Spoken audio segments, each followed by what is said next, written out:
Y Dios dice en su palabra, cuando el hombre insiste en hacerlo, como está en Jeremías 44, cuando le dijeron a Jeremías: si no sepas que tu palabra no la haremos, no iremos.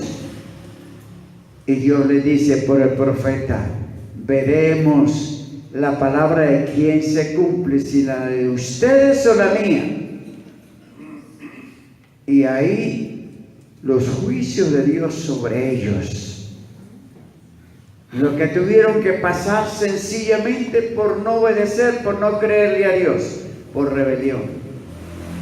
Y para nosotros Dios nos habla, nos señala, nos enseña, y su palabra dice que los que aman a Dios guardan sus mandamientos. El que ama a Dios obedece su palabra porque le ama. Pero el que dice yo amo a Dios, dice la palabra, y no guarda sus mandamientos, la misma palabra dice que es mentiroso. Y la misma palabra dice de quién son hijos los mentirosos. Dice del diablo, San Juan, primera en Juan 3. Así que es importante entonces, cuando vemos esta acción de Juan, que le fue dicho cuánto le restaba a él de ahí en adelante. Él recibió la visión. Cuánto le costó a él escribir eso y hacerlo llegar a las 7 iglesias que estaban en Asia, que las enumera en el capítulo 2 y 3, y que les envía mensajes, y que hoy con tristeza hay que decir, no existen sino las ruinas en algunos lugares, y otros ni siquiera hay señal donde existió la iglesia.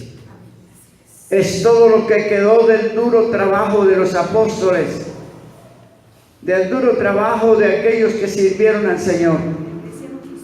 No atendieron al mensaje que allí el Señor le dijo: el que tiene oído, oiga lo que el Espíritu dice a las iglesias. Nadie quiso oír. Y una de las iglesias que se creía grande y que nada necesitaba, el Señor le mostró y le dijo, cuando la iglesia y el pastor decía: no necesitamos de nada, es decir, soy rico, y Dios le dice: y no ves, o sea, no miras que eres pobre, que eres cuitado y miserable, que estás desnudo. Y luego lo amonesta: yo te amonesto que de mí compres oro afinado, para que cubra tu desnudez, habla de vestiduras, y para que sus ojos vean, que fueran ungidos con colirio. Y solo una persona ciega y sin oídos es la que puede decir, porque no ve su desnudez, no ve su condición, y puede decir que está rico y lo tiene todo. Eso era esa iglesia. Y solamente quedan sus ruinas, mostrando que sí tenían capital, que sí tenían riqueza, pero riqueza material que se terminó y la vida de ellos terminó y nada quedó de la obra del Señor. Esta amonestación sigue para el pueblo de Dios. El tiempo en que estamos, amados hermanos, amados oyentes, es que el mundo, la iglesia va a ir desapareciendo. Hay lugares de iglesias llamados cristianos y cualquiera se llama hoy cristiano, pero no hay señales de ser cristianos. No hay fruto y la Biblia dice el Señor Jesucristo, por su fruto los conoceréis. Viven mundanalmente. Se divorcian cuántas veces, se vuelven a casar. Y los pastores ejercen esa tarea de colocar las almas en condenación, porque ningún adúltero poseerá el reino de los cielos. Y la Biblia dice que el que se divorcia y se vuelve a casar comete adulterio, es decir, entra a vivir en adulterio. Y gran número de pastores en nuestro tiempo no se atreven a predicar contra eso porque la gente se le va. Y aquí se fueron una pareja hace algún tiempo, incluso comerciantes, etcétera. Pero me pidieron bautizarlos, pero ambos recasados. Yo le dije, no puedo, porque la manera como están viviendo sería colocarlos más a participar del juicio cada vez que participen de la cena. Entonces se fueron y los recibieron en una iglesia y inmediatamente los bautizaron. Pero esa es la condición actual. Y por eso nosotros necesitamos despertar. Mirar qué nos dice la palabra, aunque la palabra ingerida se torne en nosotros amarga, pasemos el ser despreciados, vituperados, quizá aborrecidos. Pero ¿qué importa si Dios nos ama? Esa es la parte importante. Amén. Que Dios nos ama. Aleluya. Y que Él ama a los que le obedecen y le sirven. Amén. Y que aquellos que sufren por la causa del Señor tienen el reino asegurado. Gloria al Señor. Y por eso, mis amados, hemos de obedecer al Señor, cueste lo que cueste. No importa que a usted lo aborrezcan y lo desprecien, pero cumpla con el Señor. De la palabra tal como está en la Biblia. No regañe, no insulte, diga lo que Dios dice. Eso es lo que hay que hacer. Use las palabras de Dios y entonces Dios le va a bendecir a usted. Entonces, dar la palabra como Dios ordena, que se predique y se enseñe, trae rechazo. Así es. Trae persecución, da dolor y desprecio. Pero tomemos en cuenta, hay de aquel que da la palabra con injusticia por temor a esto, por no tener nada en contra, porque no lo aborrece. Y nos dice en Romanos 1:18, texto tan memorizado ya aquí, porque manifiesta es la ira del Dios del cielo contra toda impiedad e injusticia de los hombres que detienen la verdad con injusticia. Es decir, de los que predican, de los predicadores, de los que dan la palabra y no la dan completa, no la dan correcta, la dan con injusticia, porque dejan algunas cosas que no las dicen porque temen, por una parte, que se les van de la iglesia quizá los que colaboran y demás. Pero hermanos, ¿cómo es posible que el dinero valga más que un alma preciosa por la cual Cristo murió en la cruz del Calvario? Pero esa es la condición. Cuando en un lugar se mira solo la siembra que aportan las personas, el dinero que dan, y no las almas, entonces la parte de la predicación se ha convertido en el medio de buscar dinero y de hallar dinero. Entonces se deja que la congregación, que las almas vivan como quieran, y se acude a programas para entretenerlos, para que estén contentos. Entonces hay baile, hay gritos, silbos, payasos y muchas de aquellas cosas, paseos y demás. Y con esa manera pues se puede tener, sí, mucha gente. Pero ¿quiénes están ahí? ¿Son redimidos? ¿Son candidatos para el cielo o candidatos para el infierno? Entonces la ira de Dios señala aquí que está sobre aquellos que detienen esa verdad con injusticia, que no la dan. Y en Ezequiel capítulo 3, verso 17 al 21 dice: Hijo del hombre, noten, y espero que cada uno de mis hermanos acoja estas palabras. Ezequiel 3, 17 a 21. Eso también lo encuentran en el capítulo 18 y el capítulo 33 de Ezequiel. Pero Ezequiel 3, 17 al 21 dice: Hijo del hombre, yo te he puesto por atalaya a la casa de Israel.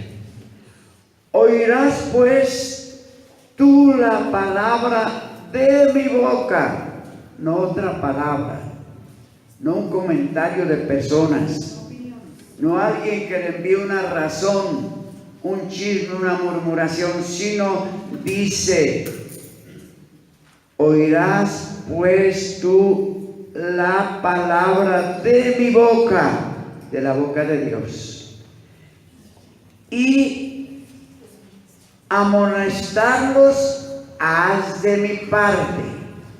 Es decir, está diciendo: escuchen la palabra salida de mi boca. Esta la tenemos en las Sagradas Escrituras, las no revisadas de último, porque ya no tienen la palabra de Dios. Cuanto más vayamos al antiguo, lo más antiguo, más tenemos la palabra real de Dios. Entonces, oigamos esa palabra y con esa palabra amonestemos en el nombre del Señor. Encuentran 2 Timoteo 3, 16 y 17, donde dice: toda escritura inspirada divinamente es útil para, allí está, enseñar, para corregir, para redarguir, para consolar, para que el hombre de Dios sea perfecto, perfectamente instruido para toda buena obra. Eso dice en la Biblia del Oso, la primera Biblia completa salida al español. Entonces, en las revisiones se pierde alguna de esas cosas, pero allí está diciendo toda escritura. Entonces, mis amados hermanos, toda escritura inspiradamente la tenemos en la Biblia. Y lo que está en la Biblia es para obedecerlo. No se puede agregarle, no se puede quitarle. Y el deber es ser atalaya. Atalaya es el que ve y anuncia el peligro, advierte el peligro, avisa. Es el que está vigilando.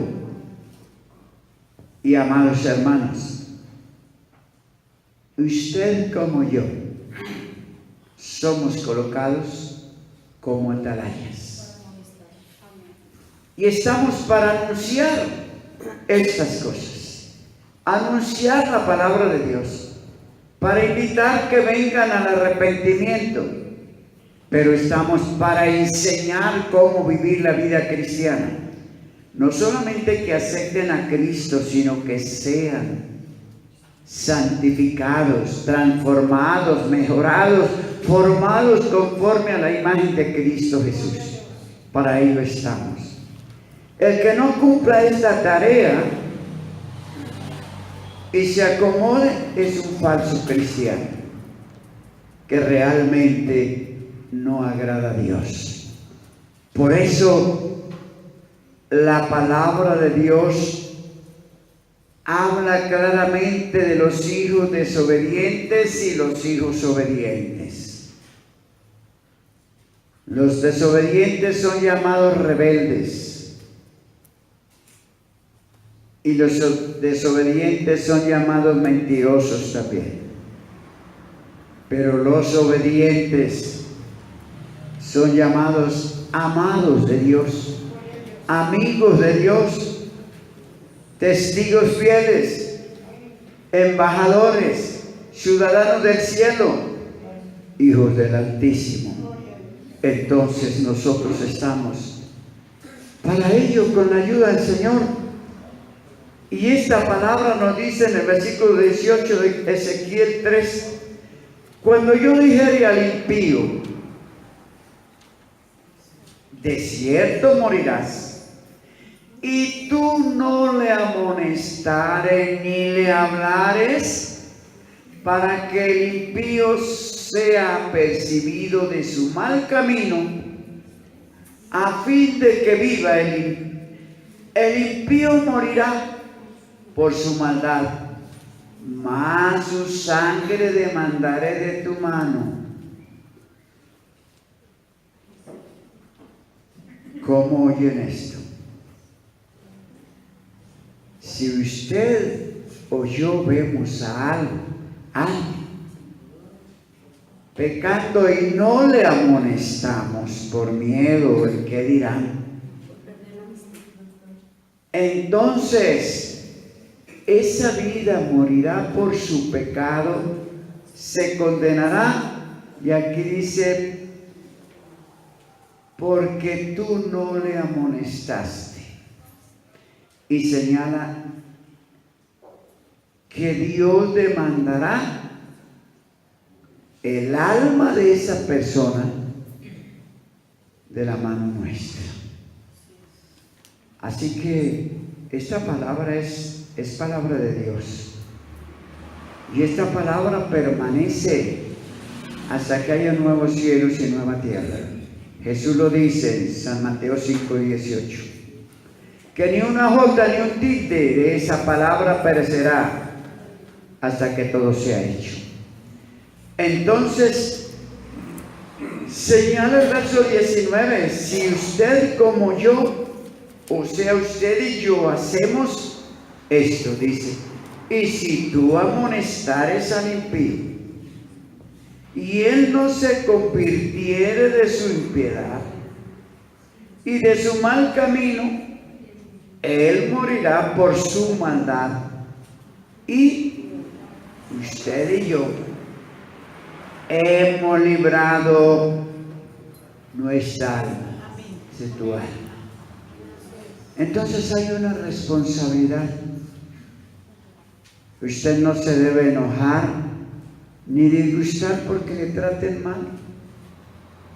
Importante es que usted cumpla con Dios y su alma escape de pagar por esa persona.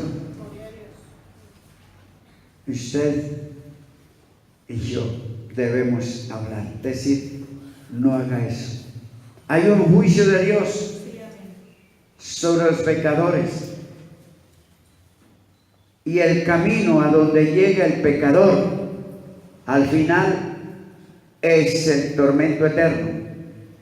Y el camino a donde llega el justo, el que sigue al Señor, es la gloria eterna. Y ahí está. el hombre escoge.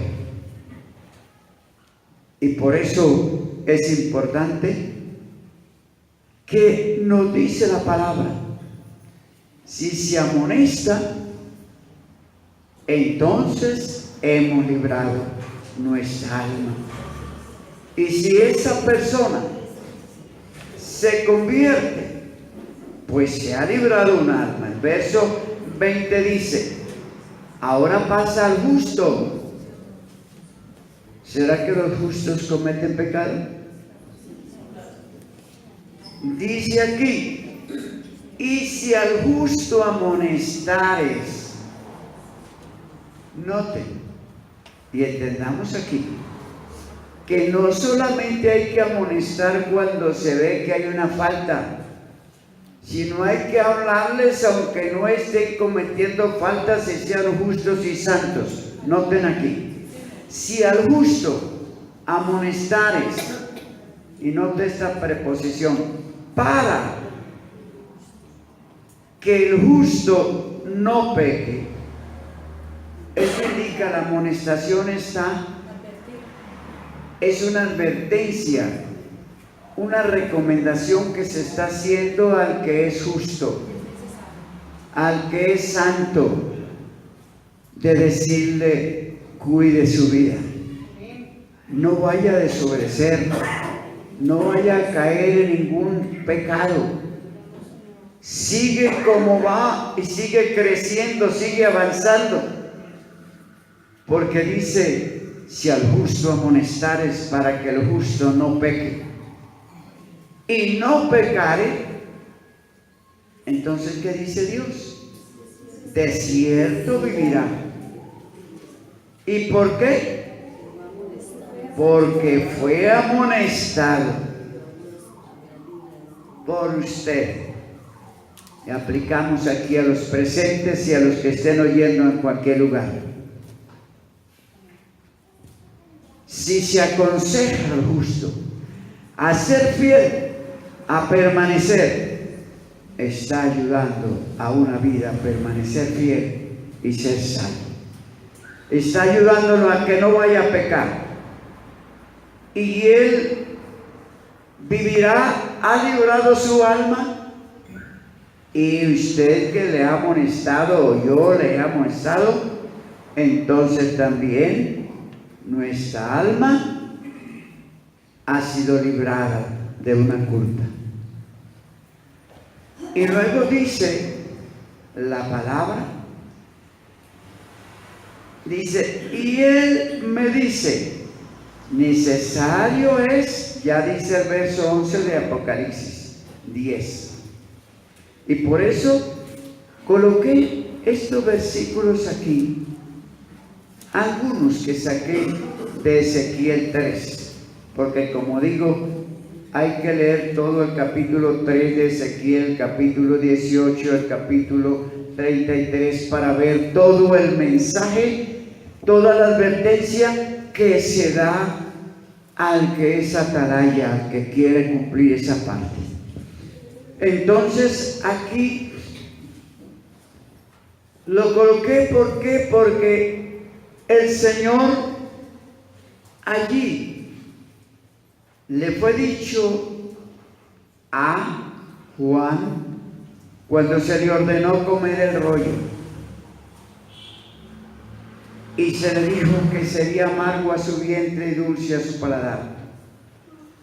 Entonces le fue dicho allí, y él me dice: necesario es, dice, necesario es que otra vez profetices a muchos pueblos y gentes y lenguas y reyes.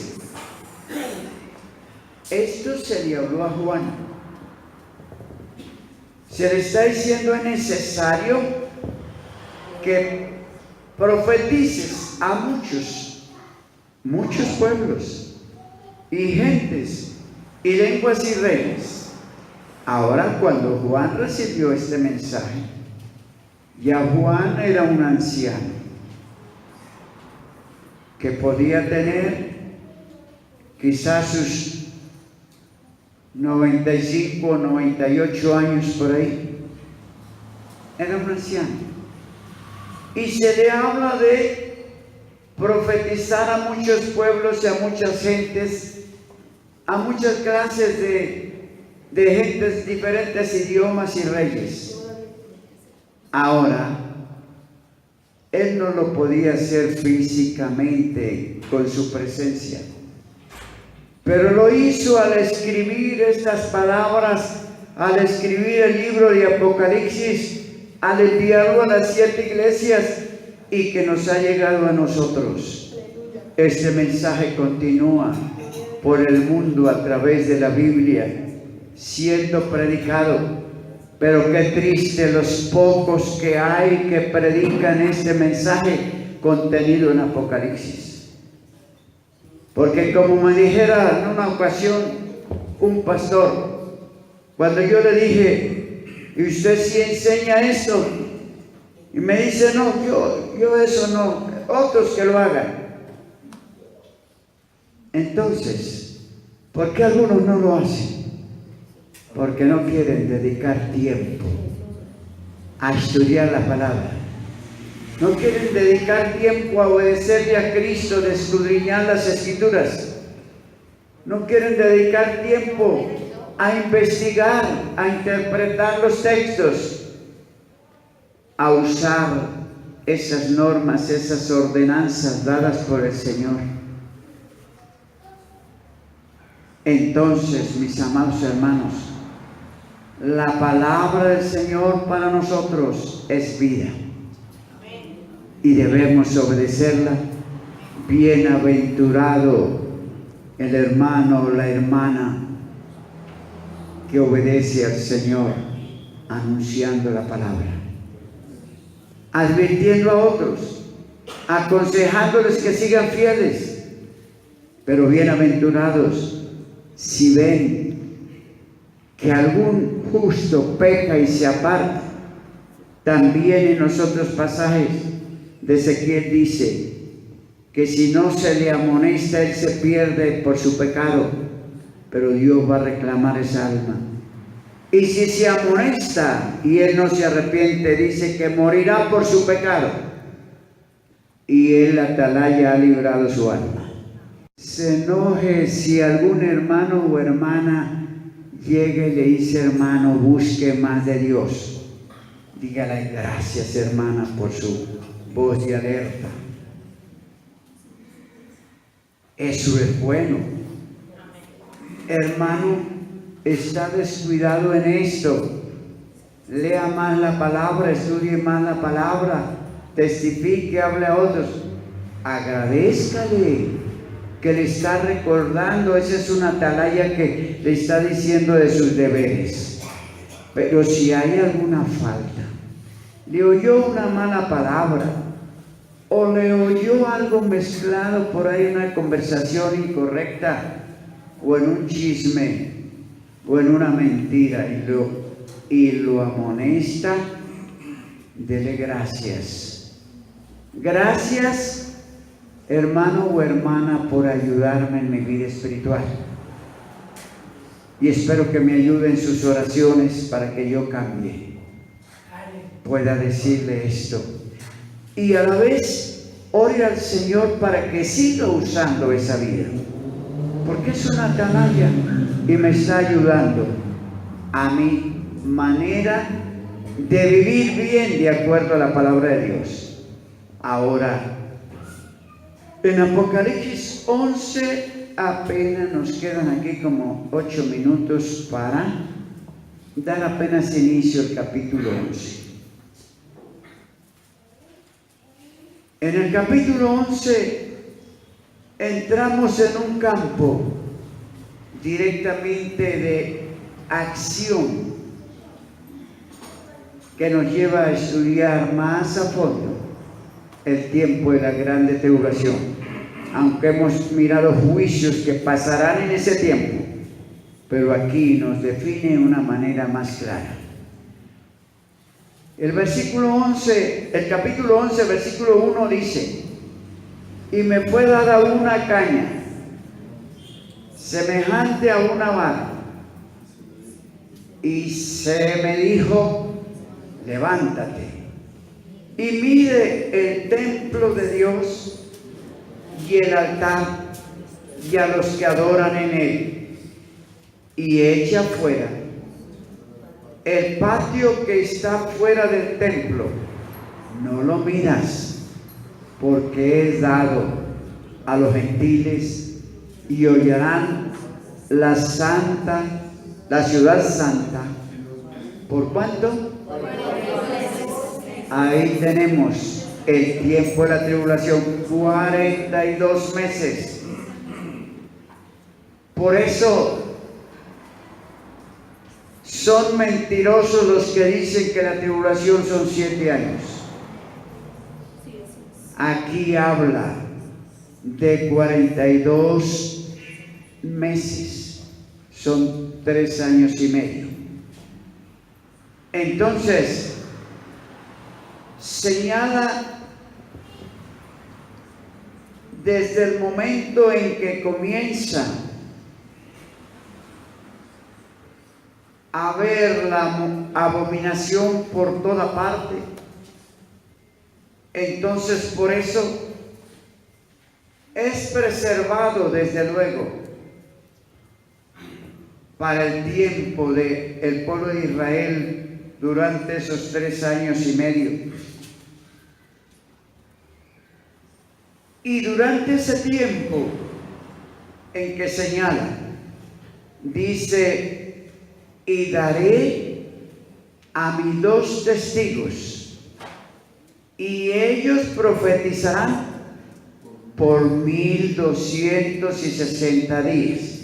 Dividan 1260 días por 30, que son los días del calendario judío, que cada mes son de 30 días.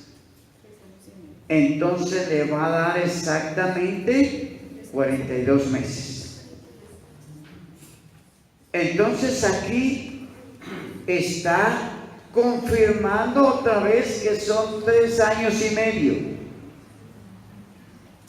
y que estos 2 profetas estarán vestidos de saco, estarán para profetizar durante este tiempo. Ahora, el verso 4 dice, ¿quiénes son estas 2 olivas? Dice, estas son las 2 olivas y los 2 candeleros que están delante de Dios de la tierra. Bueno, ¿y cómo sabemos quiénes son esas 2 olivas? Si aquí, en este texto, está diciendo de 2 olivas y de 2 candeleros que están delante del Dios de la tierra. Entonces, les invito a que ustedes lo lean en su casa, Zacarías 4, 1 al 14. Zacarías capítulo 4.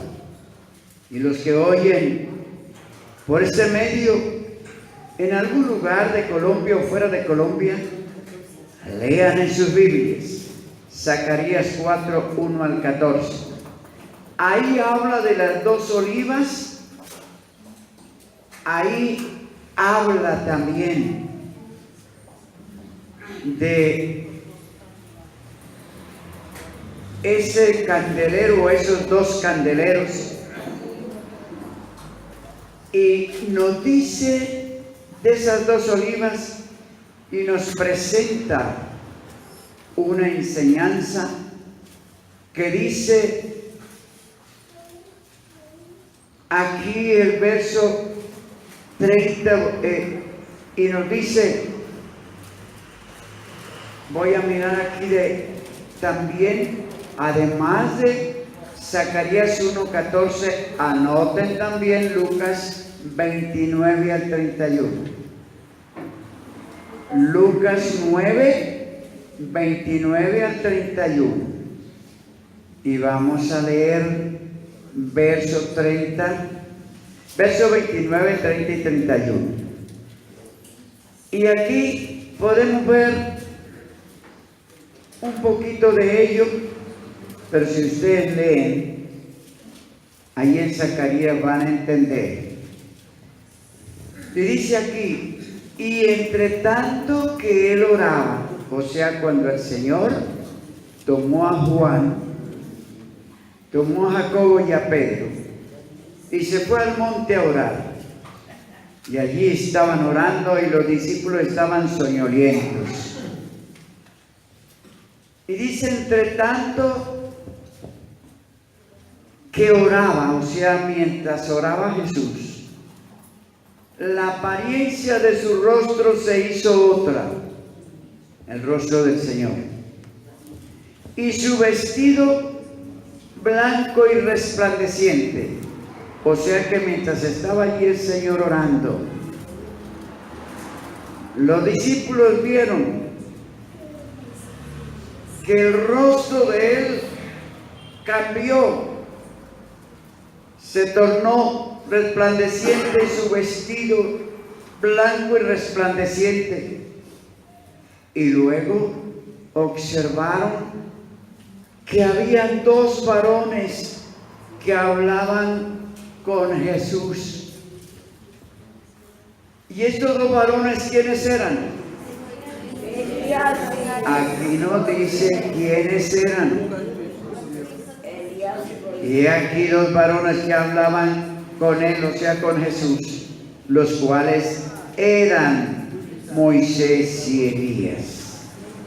Y el verso 31 dice que aparecieron en majestad y hablaban de su salida. Tomen en cuenta esas palabras, que hablaban de su salida. Y miremos lo que sigue. ¿De dónde? La cual había de cumplirse en Jerusalén. Ahora bien, viene ahí a pensarse en el Señor que ese texto, pues realmente no hay contexto ahí. Tenemos que ir a los demás acontecimientos, pero que están hablando de la salida de ellos, de esos dos testigos, de Jerusalén. Y bien, cuando aquí nos dice esto, ¿dónde estaban esos dos testigos? Cuando Juan recibió esta revelación, ¿dónde estaban esos dos testigos? Ay, mis hermanos, ¿cómo así que no saben? ¿A dónde fue Pedro? ¿A dónde fue Elías y Moisés? Al cielo. Al cielo, a la presencia del Señor. Entonces, al estar allí, sin embargo, bajaron, vinieron y se presentaron allí con el Señor a hablar. Y ahí estaban hablando de la salida de Jerusalén. Ahora, si ellos estaban y están en el cielo, ¿de qué salida de Jerusalén hablaban? Cuando fueron levantados.